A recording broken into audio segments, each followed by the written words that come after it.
यो सुन्दर झरना तीनधारे झरना नेपालको काभ्रेपलाञ्चोक जिल्लाको रोसी गाउँपालिका कफल डाँडामा अवस्थित यो झरना यो लगभग 300 मिटरको उचाइमा रहेको छ। महाभारत पर्वत श्रृङ्खलाको पहाडबाट तीन धाराको रूपमा झर्ने भएकोले नै यसलाई तीनधारे झरना भनिएको हो। हजुरहरू काठमाडौँबाट 60-65 किलोमिटर पूर्वमा रहेको यो झरना पुग्नको लागि हामी कोटेश्वर, भक्तपुर, साङ्गा भन्ज्याङ, बनेपा हुँदै धुलीखेलतिर जानुपर्छ।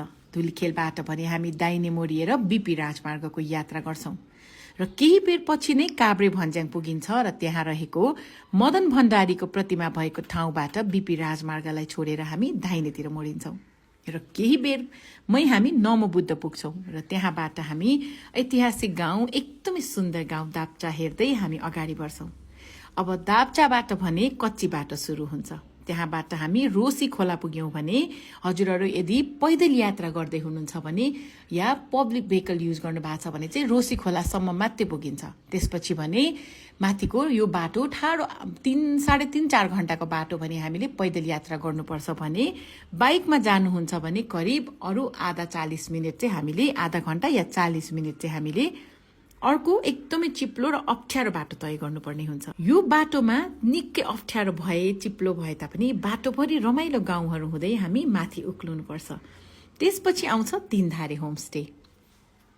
हजुरहरू तीनधारे होमस्टेमा कल गरेर त्यहाँ रिजर्भ गर्नु भएपछि बुक गर्नु भएपछि त्यहाँ जानु भएर त्यहाँ विश्राम गर्नुभए हुन्छ त्यस दिन र भोलिपल्ट बिहानै झरना हेर्न जानुभए हुन्छ। होइन भने हजुरहरू सेम डे गएर पनि फर्किन सक्नुहुन्छ। यो होमस्टेमा गएर रमाइलो त्यस दिनको विश्राम लिनुहोस् र भोलिपल्ट बिहानै झरना हेर्न जान सक्नुहुन्छ। साङ्गुरो बाटो हुँदै यसरी हाम्रो सुरक्षाको लागि भने सबै र आँखाले भ्याएसम्म यसरी रेलिङ लगाइदिनु भएको छ। हेर्नुहोस् त, त्यसपछि पुगिन्छ महाभारत पर्वतको फेदीमा झर्ने यो झरना तीनधारे झरना। एकपटक पुग्नै पर्ने गन्तव्य पनि हो। हेर्नुहोस् न कस्तो राम्रो छ यो तीनधारे झरना। आशा गर्छु हजुरहरू पनि तीनधारे झरना हेर्न जानुहुन्छ होला भनेर। तर यो विशेष बर्खाको बेलामा मात्रै यो झरना बढेर राम्रो हुने भएकोले गर्दा बर्खामा यात्रा गर्दाखेरि अपनाउनु पर्ने सावधानीहरू भने राम्रोसँग अपनाइदिनुहोस् होला। बाटो भने रोसी खोलादेखिको एकदमै चिप्लो र अप्ठ्यारो भएकोले बाइकमा जानुहुने भाइ बहिनीहरूले पनि सचेत हुन एकदमै जरुरी छ। हजुरहरूलाई आजको यो भिडियो कस्तो लाग्यो कमेन्टमा बताइदिनुहोस् होला। हजुरहरूको दिन निकै शुभ रहोस्।